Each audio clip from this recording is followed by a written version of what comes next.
les églises catholiques étaient construites sur les sites où on faisait les cultes des crânes, où on faisait les cultes des ancêtres, où on faisait nos cultes considérés d'animistes.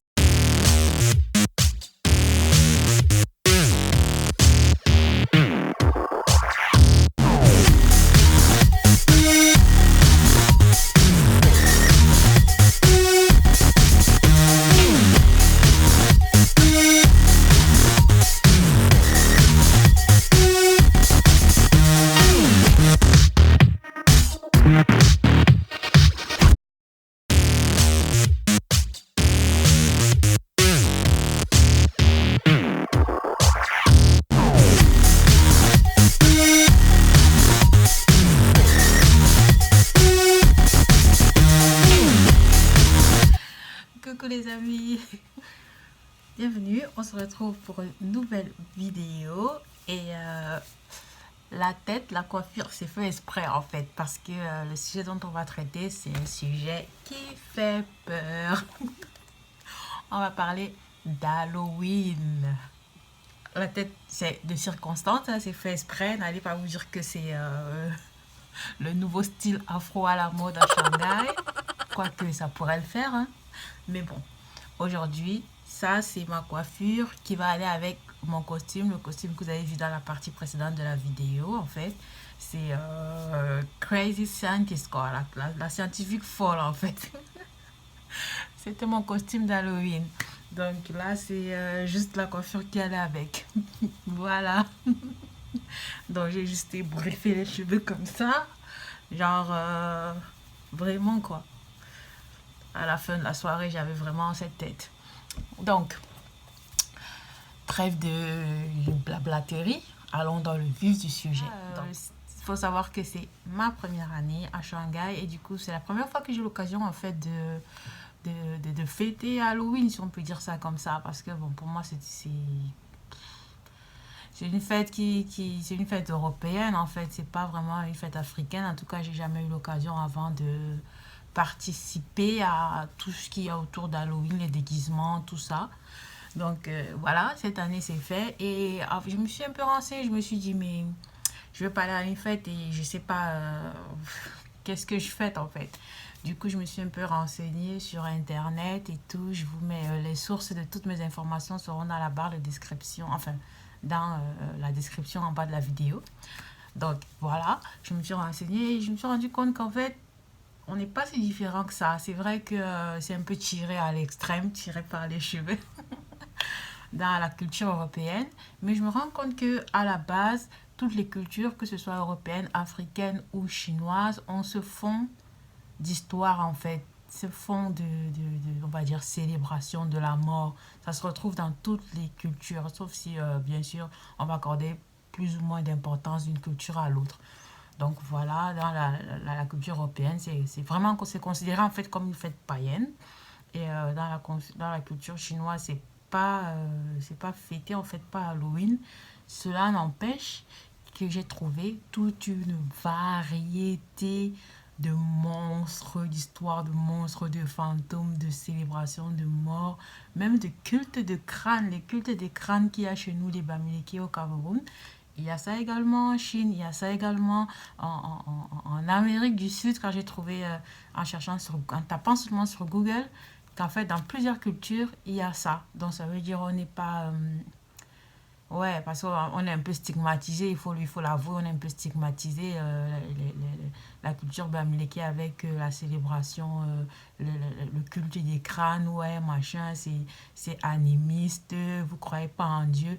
Mais si on regarde l'histoire derrière, même les catholiques qui ont carrément banni ça, qui ont voulu bannir ça de nos traditions, eh bien, ils célèbrent la même chose parce que la Toussaint et tout ça, là, on fête les morts, en fait. On fête tous ceux qui sont, en fait, saints, qui n'ont pas été reconnus ou reconnus. Et avant ça, après ça, en fait, le 2 novembre, on va dire, on célèbre nos morts vu que c'est le jour destiné à aller sur les tombes de nos morts, en fait, pour l'Église catholique. Donc, quand ils font ça, ça passe. Mais quand ce sont les Africains qui font leur culte et qui vont saluer leur grand-père sur la tombe ou alors sur le crâne du décédé, pour en fait parler à ses aïeux, ceux dont tu viens en fait parler aux gens les gens donc tu es issu, les gens de tes origines. On ne parle pas de saint à l'autre bout de la terre là que tu sais même pas si la Roma existait ou pas. On parle de tes aïeux, tes grands-parents et arrière-grands-parents ou de tes parents même voire. Et on va te dire que non, en fait, ça c'est animiste, ça c'est pas. Ça c'est un culte machin animiste, c'est à bannir, nanana, nanana. Mais quand c'est les catholiques qui vont sur les tombes parler à leur mort, ça passe. Donc il faut en fait relativiser les histoires entre religion et spiritualité. Il y a une large. Il faut qu'on comprenne bien où se trouve la différence en fait. Chacun se place de son côté et puis stigmatise l'autre côté, mais au fond, on se ressemble tous, on a à peu près les mêmes pratiques d'une région à l'autre. Ouais. Dans cette vidéo, je vois déjà venir ceux qui vont dire ouais, Halloween, fête païenne, machin, tu es arrivé, tu veux déjà faire comme les blancs, tu fêtes les morts et blablabla. Sachez que c'est un truc qui se fait chez nous.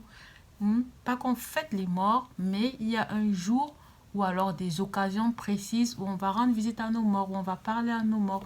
Comme dans l'église catholique, je ne sais pas si c'est les musulmans, il y a ça, il y a ce phénomène-là, ce culte-là d'aller sur les tombes et de parler ou de faire des prières à des morts.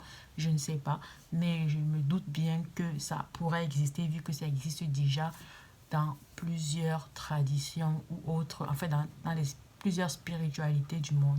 On retrouve ce culte aux ancêtres, ce culte au crâne pour certains, ou encore le culte aux morts. Voilà, du coup, j'ai un peu gratté pour essayer de savoir quelles étaient les différentes traces dans l'histoire de la culture chinoise, les traces concernant tout ce qui est mort, fantôme, occulte. Quand je dis occulte, il y a des gars elle cherche déjà quoi? Elle cherche quoi? Tu veux dire entrer où? Je vais entrer nulle part, juste je me renseigne parce qu'on doit se renseigner et on doit être cultivé sur tout ce qui se passe et avant de participer à un projet, on doit quand même être au minimum au courant de qu'est-ce qui se fait, qu'est-ce qui se fait pas. Du coup, voilà, j'ai cherché un peu et donc dans la suite de la vidéo, je m'en vais vous faire part de mes découvertes en ce qui concerne monstres, fantômes dans la culture chinoise.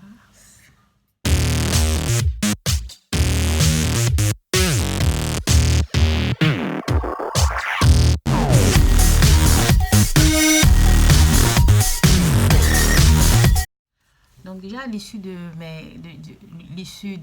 mes recherches, je me suis rendu compte qu'en fait, ce culte-là aux ancêtres ou aux morts, si pour d'autres, c'est vraiment un truc qui est récurrent dans n'importe quelle culture du monde, quoi. Donc on retrouve un peu ce culte partout. C'est une trace de spiritualité dans les anciens temps. Maintenant, ça va être qualifié d'animiste ou pas selon le peuple, quoi. Mais déjà, j'ai vu que même en Europe, il y avait, dans la Rome antique, les Baltes et tout ça, ils avaient un culte dédié aux ancêtres, dédié aux morts. En Afrique, bien sûr, il y avait les Bamileke, le culte du crâne, et les Berbères dans l'Afrique du Nord, qui ont également un culte similaire, un culte dédié aux ancêtres. En Asie, en Chine, en Philippines, au Vietnam, il y a cette trace-là de culte dédié aux morts, aux ancêtres. Et la question que je me pose, en fait, c'est vraiment une curiosité, c'est pourquoi certaines églises ou encore certains sanctuaires islamiques ou anciennes mosquées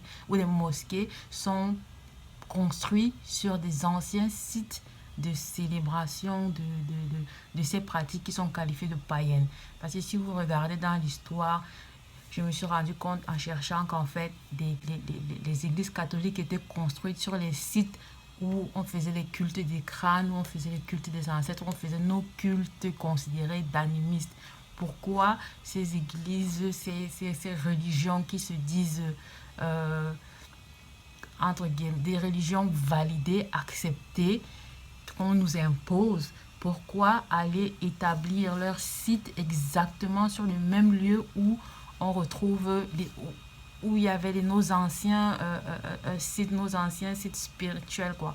Donc je me dis, d'une part, il y a une histoire d'aliénation dans tout ça, on veut nous faire oublier. Donc la question que je me pose, c'est pourquoi des églises, des mosquées, des sanctuaires, soi-disant aux normes religieuses, donc des religions actuelles comme religion catholique, islam, tout ça, vont aller s'établir sur d'anciens sites, c'est-à-dire les sites ancestraux en fait, de célébration des morts, de célébration, bref, nos anciens sites de culte où on faisait les cultes, on se réunissait vraiment pour célébrer les ancêtres. C'est à ces endroits précisément que les églises vont aller s'établir.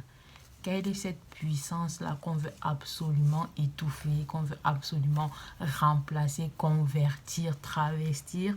Et quel est le but? Quel est le but pour nous, Africains? Parce que je suis africaine, je prends l'exemple. Quel est le but pour nous, Africains? Surtout, qu'est-ce qui guidait le choix du lieu de ces sites de culte? Qu'est-ce qui guidait le choix de ces lieux? Est-ce qu'il y avait des forces mystérieuses, mystiques, des puissances, je ne sais pas, à ces endroits-là pour que les églises modernes veuillent absolument s'établir à ces endroits-là où le but était vraiment de vous faire oublier vos anciennes valeurs et accepter forcément les valeurs qu'on voulait vous faire accepter. C'était quoi l'objectif? C'était quoi le projet? Je ne sais pas, venez répondre en commentaire pour les grands anthropologistes. Vous allez m'expliquer quel était le but de vouloir absolument corriger bon, quand je dis corriger, c'est comme si c'était faux, mais masquer ces traces de nos cultes en fait. Quel est le but d'effacer? Si c'est pas aliénation culturelle, moi j'ai pas d'autre réponse.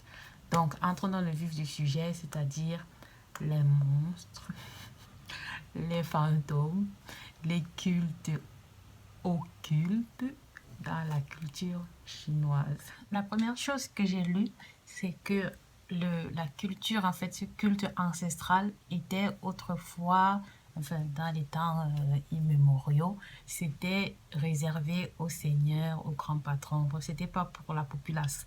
Donc, déjà, c'était la première chose, car il était considéré que seuls les rois, les seigneurs ou encore les plus grands soldats avaient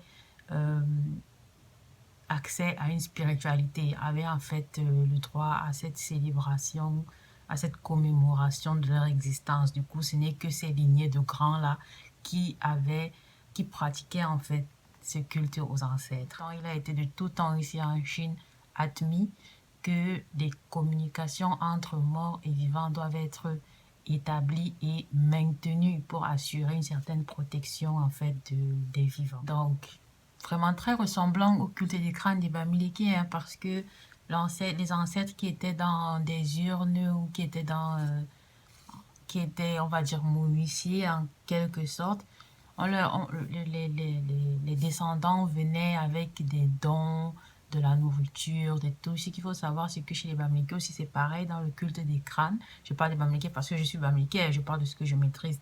Enfin, dans le culte des crânes, on va apporter de la nourriture, ça va être du plantain, de l'huile cuit d'une certaine manière qu'on va offrir au crâne, en fait, en versant un peu sur le crâne de son ancêtre et en parlant, en demandant la bénédiction, des fois, parfois demander de débloquer certaines situations. Par exemple, s'il y a trop de malheur dans la famille ou s'il y a des situations vraiment bloquées, on a beaucoup d'enfants peut-être qui échouent à l'école, on a beaucoup de malheurs, d'accidents, des trucs bizarres qui arrivent. On va voir les ancêtres parce qu'on estime dans cette culture que ce sont ceux qui sont les plus proches de Dieu, vu qu'ils sont dans l'au-delà, ils peuvent facilement communiquer avec Dieu et vu qu'ils te connaissent, ils peuvent intercéder pour toi. Donc, on va pas aller appeler une Vierge Marie quelque part qu'on ne connaît pas. Ça, c'est l'Église catholique qui va nous l'apprendre. Nous, ce qu'on faisait, c'est qu'au lieu de demander à un seul d'intercéder pour nous, on demandait directement à nos parents, nos grands-parents, nos ancêtres d'intercéder pour nous et de débloquer les situations et de repousser ou de nous protéger des esprits mauvais s'il y en avait autour et si c'est eux qui perturbaient le déroulement de notre vie, quoi. Donc, je me suis rendu compte qu'en fait, dans la culture chinoise, il y avait la même chose. Ils allaient également offrir des offrandes qui étaient des fruits et il y avait un certain sens pour déposer les fruits et tout.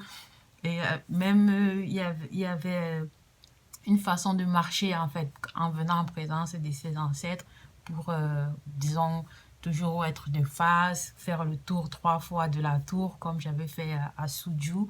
C'est dans une vidéo où j'ai visité Suzhou, il faut un peu voir si vous voulez.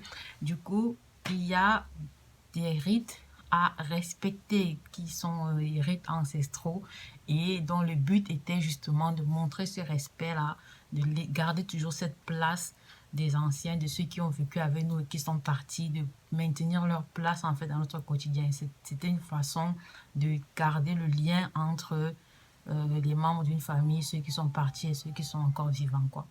Et un autre point que j'ai lu, c'est aussi que il y a, je sais qu'en Afrique, dans beaucoup de tribus, dans beaucoup de traditions, lorsqu'on mange, lorsqu'on boit, des fois quand ça tombe, quand il y a une bouchée qui tombe au sol, on va dire que bon, ça c'est pour le grand-père, ça c'est pour la grand-mère, ou ça c'est pour les ancêtres, ou avant de boire du vin, ou du vin quoi, avant de manger ou de boire, on verse un peu sur le sol, on dit ça c'est pour les ancêtres. Mais les Chinois aussi font la même chose.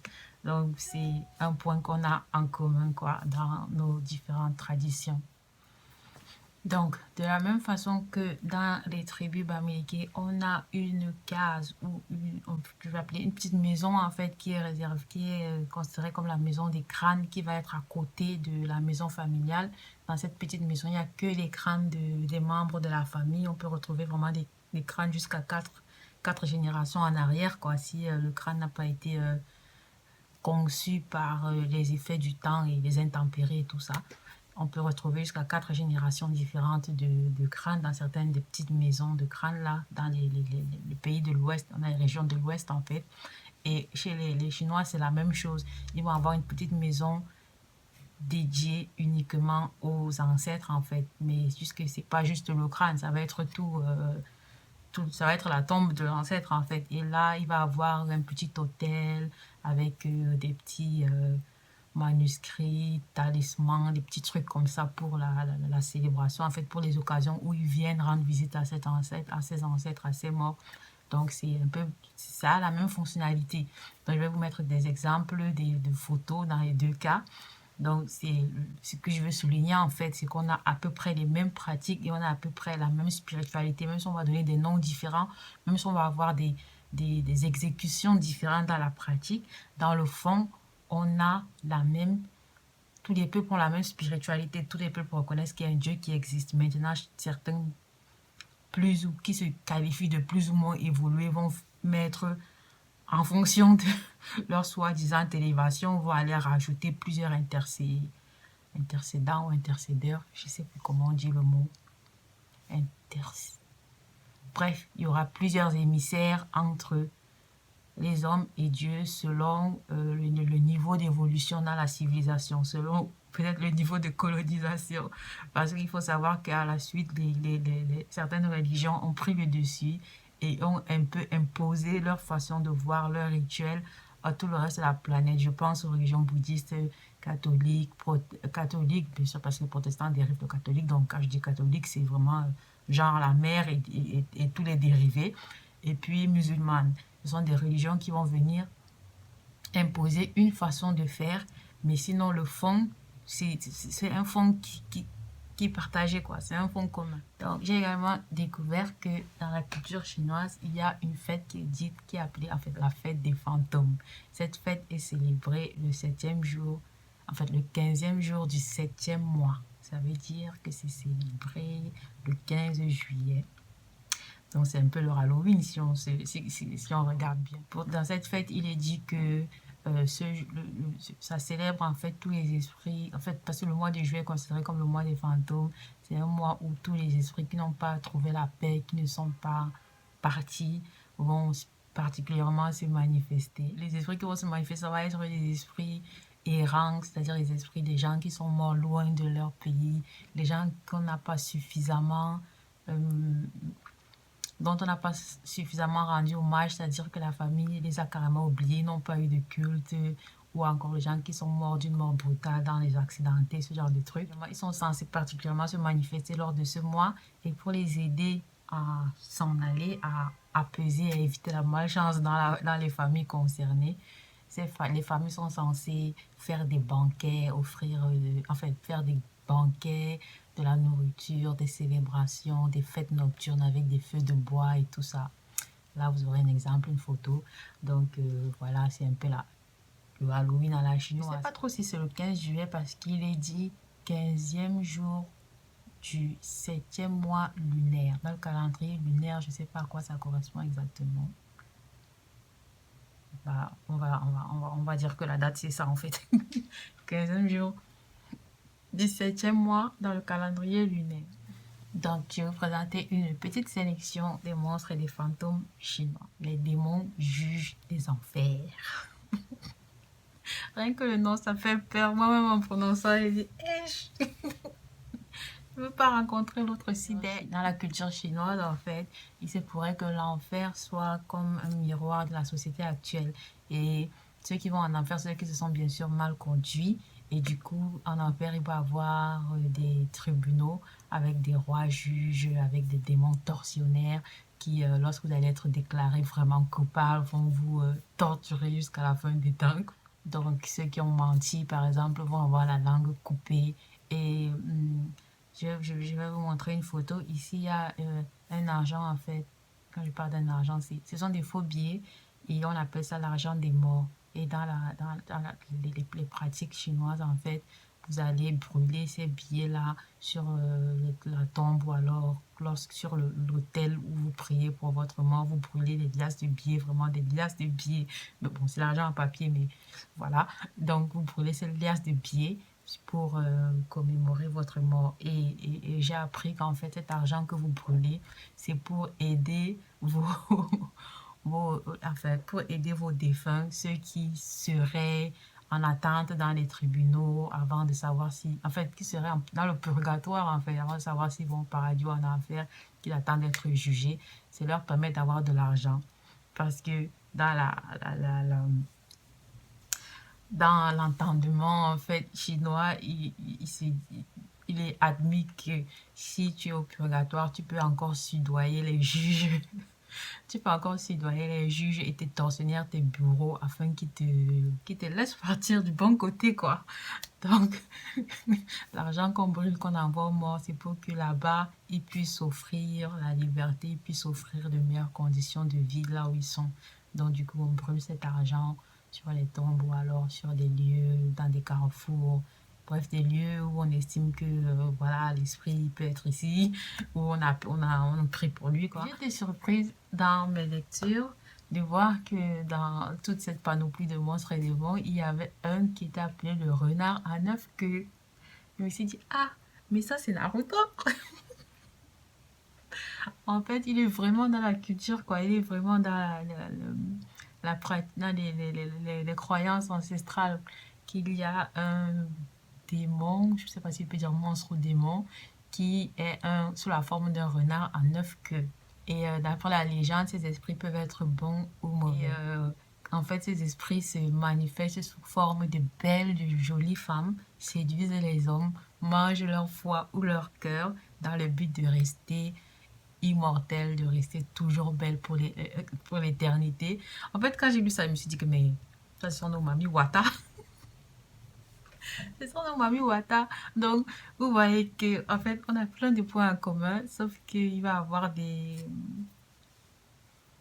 des formes différentes, c'est tout, mais le fond c'est le même, les histoires sont les mêmes et même nos monstres sont les mêmes carrément. Ce sont, en fait, dans la culture chinoise, ils sont décrits comme des êtres humains mais qui ont un aspect cadavérique, en fait un cadavre qui marche et qui cherche à attraper les vivants pour manger leur chi. Le chi c'est un peu notre énergie spirituelle, un peu comme notre âme, quoi. Donc, ils veulent manger votre âme et du coup, ils errent. Ils sont guidés par des prêtres taoïstes et ces prêtres-là les envoient manger les âmes des vivants. D'après la légende, ils se déplacent en sautant, donc ils font des bonds. Ils se déplacent en sautant, comme le courant sur la gaine de Schwann, là, les neurones, là. Les scientifiques, ça vous parle. Ils se déplacent de manière saltatoire. Un autre fantôme qui m'a vraiment fait peur, on les appellerait les Jiaoxi Gui. Bon, bref, ceux-là, ce seraient des fantômes de personnes qui sont mortes par pendaison. Toujours représentés avec des longues langues comme ça qui sortent de leur bouche et leur but c'est de séduire l'humain pour essayer de l'amener avec lui. Je me demande comment il arrive à séduire de toute façon avec cet aspect-là. Ce qu'on appelle les fantômes affamés. ce serait des esprits de personnes cupides, donc les gens qui ont été très chiches là dans leur vie. Personnes cupides qui sont destinés à devenir ces fantômes à famille et du coup ils sont condamnés à avoir toujours faim, même s'ils ingurgitent un bateau de nourriture, ils auront toujours faim, c'est leur condamnation là-bas. Et ils se promènent dans les rues, dans les cuisines, à chercher les aliments, bien dans les poubelles, les trucs décomposés, la nourriture décomposée en fait. Donc ce serait des fantômes qui sont juste là où il y a des restaurants, des cuisines, et ils sont toujours en train de chercher des trucs pourris à manger. Donc voilà, ils sont insatiables, du coup ils vont jamais se rassasier, donc ils vont toujours errer comme ça à chercher de la nourriture. Il y a également ce qu'on appelle des guipots. Bon, je ne sais pas si vous avez parlé déjà des AI. Sinon, je vais le faire dans une vidéo. En fait, les AI, c'est un peu des tantines qui travaillent comme femmes de ménage dans des maisons des riches. Et il se pourrait que certaines, en fait, quand elles meurent, leur fantôme revient pour aider toujours la famille parce qu'en fait, elles sont vraiment attachées à la famille dans laquelle elles travaillent, quoi. Genre, elles se sentent vraiment membres de cette famille. Et du coup, même quand elles meurent, elles reviennent sous forme de vieilles dames paisibles qui va un peu aider, qui va s'amuser avec les enfants, qui va... bref, un esprit bienveillant de protection. Bien sûr, c'est la famille a bien pris soin d'elle, quoi. Sinon, vos femmes de ménage, là, faites attention. Les gens qui maltraitent les domestiques, là, faites attention. Ils peuvent revenir sous forme de fantômes, vous hanter. Donc, il faut bien se comporter avec ces genres de maisons. Un autre, c'est Nugus. Il parle que c'est l'esprit d'une belle femme, très belle jeune fille qui serait morte, soit parce que son mari l'a violentée ou alors parce que elle a été violée, bref, un truc comme ça, elle s'est suicidée après, c'est ce truc tragique là, et du coup, elle revient sous forme de fantôme pour se venger en fait. Donc, pour les agresseurs des filles là, c'est ce qu'on appelle les chougouis. Cela, ce serait les esprits des personnes qui sont mortes noyées. Donc, d'après la légende, ces personnes se cachent à l'endroit où elles ont été noyées, et lorsque un nageur arrive là, elle le tire au fond de l'eau, elle essaie de prendre possession de son corps pour vivre sa vie, quoi, pour essayer de revenir dans la vie réelle par le biais du corps de cette personne. Donc, ça fait vraiment peur, quoi. Comment tu vas encore aller nager quand tu lis des trucs comme ça? Tu vas aller nager dans une rivière sauvage, là. Tu sais pas s'il y a un chougui qui est là-bas au fond qui t'attend. Bref, moi ça me fait déjà peur, mais c'est ça quoi. Soirée d'Halloween, histoire, raconte, histoire qui fait peur, raconte. Donc, une autre qualité de fantômes, ce sont les Wutugui, qui sont des fantômes apparemment des personnes qui ont été tuées par décapitation. Et ces fantômes-là errent, quoi. Ils errent, ils font peur, ils errent sans tête. Donc, si vous les rencontrez dans la nuit, ils vont vous demander où est ma tête? Où est ma tête? Où est ma tête? Donc faites attention, ne pas marcher trop tard dans la nuit. Si vous rencontrez un homme sans tête, dites juste que ta tête est là-bas, ta tête est là-bas, avec, ta tête est là-bas. Dès qu'il part un peu loin là, run away. Donc il y a aussi les Yuan Gui qui seraient les fantômes de personnes qui sont mortes sans qu'on leur ait rendu justice. Donc, qui ont été peut-être victimes d'une erreur des tribunaux, qui ont été accusés à tort d'un crime ou de quelque chose comme ça. Et ils ne vont jamais avoir la paix, du coup, ils vont errer, ils vont essayer de convaincre certains vivants, en fait, de vous orienter vers des endroits où il y aurait des preuves pour que vous laviez leur honneur, quoi, sinon ils n'auront jamais la paix. Du coup, vous pouvez rencontrer ce genre de fantômes-là qui vous disent qu'ils sont innocents, qu'ils ont été jugés à tort et que là-bas, il y a la preuve que c'est pas eux qui ont tué un tel, ou c'est pas eux qui ont volé, on les a tués pour rien. Et donc, il faut aider ces fantômes à trouver la paix en résolvant leur cas, leur énigme. Ça me rappelle une série là qui passait. C'était quoi? Bon, peut-être c'était pas la même base, mais je crois Cold Case, où l'histoire de la série, c'était genre, après des années, ils trouvaient une preuve et puis ils allaient rouvrir un très vieux dossier qui s'était passé dans les temps. Je pense à cette série en fait, sauf qu'ici, le vieil indice que vous trouvez, c'est un fantôme qui vous met ça sur votre route et qui vous incite à poursuivre l'enquête pour pouvoir le laver des accusations dont il a été l'objet. Donc, un truc que j'ai trouvé un peu à la fois triste mais attachant, c'est le Mingon. À ce qui paraît, c'est le mariage entre fantômes. Donc, d'après certaines légendes, certaines traditions des gens du nord de la Chine, hum, ils pensent que les jeunes ou alors les personnes qui sont mortes célibataires vont être malheureux de l'autre côté. Donc, on essaye de marier en fait. Donc, par exemple, tu as un fils qui est mort trop jeune, qui est mort, qui n'a pas le temps de se marier, en âge de se marier et qui est parti. Tu vas rencontrer une autre famille qui ont une fille qui est morte en âge de se marier, qui est partie, et vos deux familles, vous allez célébrer le mariage de vos deux morts. Genre, les gars mettent même l'argent dans la cérémonie, ils font les vrais mariages, les vrais mariages, avec l'argent et toutes les célébrations et tout. Et les deux familles unissent leurs défunts et ils estiment que, bon, même les morts doivent avoir la paix dans le mariage, doivent avoir un conjoint qui vont s'occuper d'eux mutuellement, quoi, dans l'au-delà. Donc, je trouve ça quand même assez touchant. Je ne sais pas si chez nous il y a ça, mais je crois pas que chez nous il y a ça. En tout cas, ça m'a un peu touché de savoir que on pense vraiment aux morts, à la vie d'après, comme la vie d'ici, quoi. On s'assure que même là-bas, il doit avoir quelqu'un sur qui compter, quelqu'un qui t'épaule. Donc, moi, ça m'a un peu touché. Je trouve ça assez chou. Donc, voilà, je vais rester sur cette histoire